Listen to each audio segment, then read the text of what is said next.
Plaintiff Ashley Miranda was adopted at birth and always had a longing to find her biological father.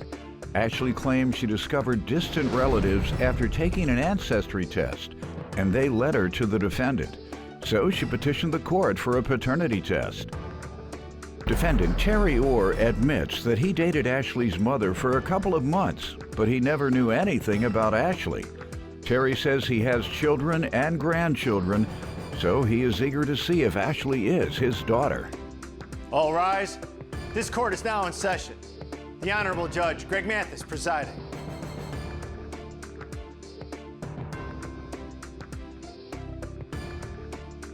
You may now be seated.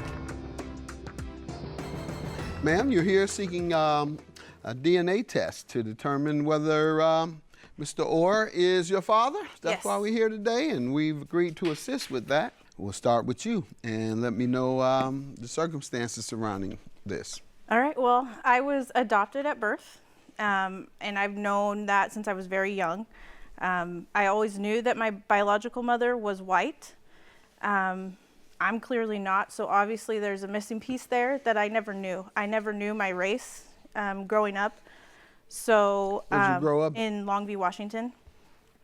State of Washington, Yes. obviously? Yes. Okay, they look tolerant and sophisticated there, enough to respect biracial and not to tease or fight or jump on you. You Yeah. didn't get a lot of that, did you? No, not really till I was older, actually. There's a lot of cities you would get it, or a lot of communities you would get that in. Mm-hmm. But, compliments to the state of Washington. They're a very progressive state.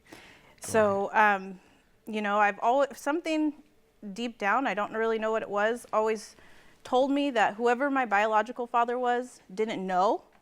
I never really had a big urge to meet my biological mother, just because I have a great mother and I love her and I don't need that. So I did petition to get a copy of my original birth certificate. It came with only my mother's name on it and not my father's, so that didn't really help. So I actually took a DNA test, like online, just to find out my race initially. So I did that. I actually found my race and found that Let me see it, please. Okay. Thanks.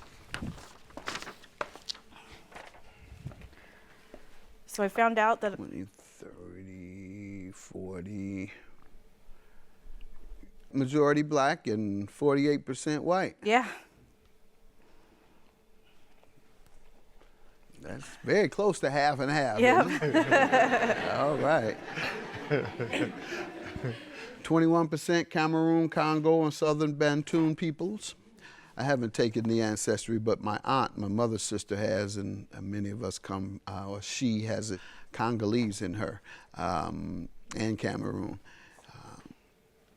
So if I had to put a pin in the area my ancestors come from, it would be the Republic of, what is it called now? The Republic of Congo.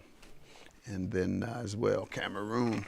All right, then you have 10% Benin, Togo, 7% Mali. Ivory Coast, 5%.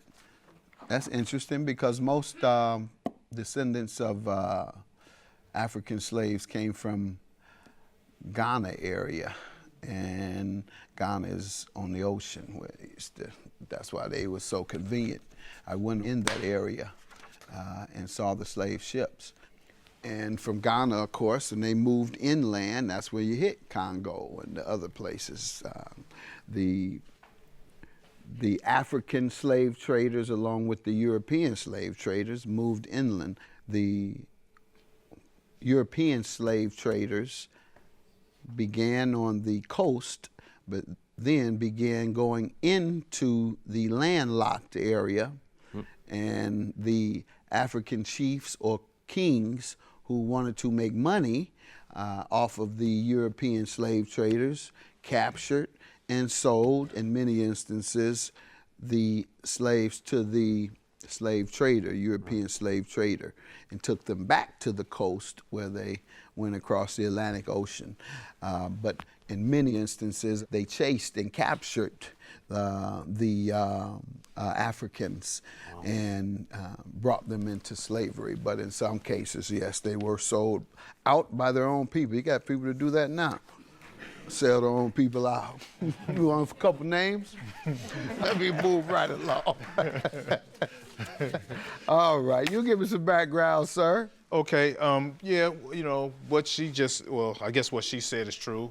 I dated her mom for about 2 or 3 months, and then we broke up, and I got with someone else, and I have 3 kids of my own, 3 kids, and I have 3 granddaughters as well.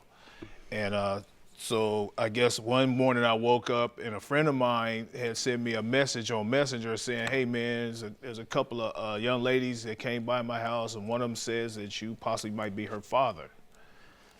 He also left me her biological mother's name. And so I was like, whoa, wait a minute. You know, I thought he might have been on something because I mean, like this ain't no joke. So I tried to text him back. He never got back to me. So somehow her sister right here contacted me. She messaged me and we chatted back and forth on Messenger. And then I finally just said, just give me a call. And we talked on the phone and then she texted me some pictures. How did you follow up after having received your Ancestry.com? How did you follow up with actually locating Mr. Orr? So they also link you to people that you are related to. So I had found a second cousin and reached out to her, and we messaged back and forth, and she actually said that the names on her side of the family, one of them being Orr. So I have the messages if you want to see that. You know who I'm related to, I come to find, and his daughter and I communicate regularly and call each other cuz Malcolm X. No kidding. Wow. Yeah, Malcolm Little, known as Malcolm X. All right. That's why people have been telling me all my life I look like him. So when she told me that, I said, oh, that's why. Okay, cuz. That's right. Ambassador Shabazz is her name. She's an ambassador to Belize now. Wow. If you look on my Facebook, you'll see our family with last names of Glass, Orr, and Hines. Were you born in '87? If you know my mother's name, I have an aunt that you may know something because she knows all the family business. She'll know, huh? And remembers everything. All right. Excuse me, Your Honor, did Yes. you say Glass? Yes. Yeah, that's my grandfather's last name is Glass. Okay. So, yeah. You'll see our family with last names of Glass. Okay, and yours is Orr. Yeah. All right. And I believe we have something here. Through the process of trying to find my father, we actually, Longview is a really kind of small town. Everybody kind of knows everybody. We have a friend that we grew up with. She's our best friend. And her mother knows Terry and has always told me, or has told us that I looked like an Orr. So I had heard that name when I saw that in that message. And I immediately texted my sister and I was like, Orr, like, I know that name. I know it's come up a couple of times. And then she kind of did her thing and got in contact with him. I wanted to I didn't want to jump right in because I don't want to get my hopes up either. So my sister was a big part of kind of connecting us. Okay. All right. Glad to hear. And you want to go and get the results for us? And I failed to mention Malcolm X's Muslim African name, Malik, that part of it. And I should have remembered Malik, because that's my son. I named my son's middle name after him. And that means king in Northern Africa. And Amir, my other son, that means prince. Wow. In Northern Africa. So, some say Arabic, but Arabic, Northern Africa. That's what it is. In the meantime, y'all don't have to do any more figuring. You all are father and daughter. Oh, my God.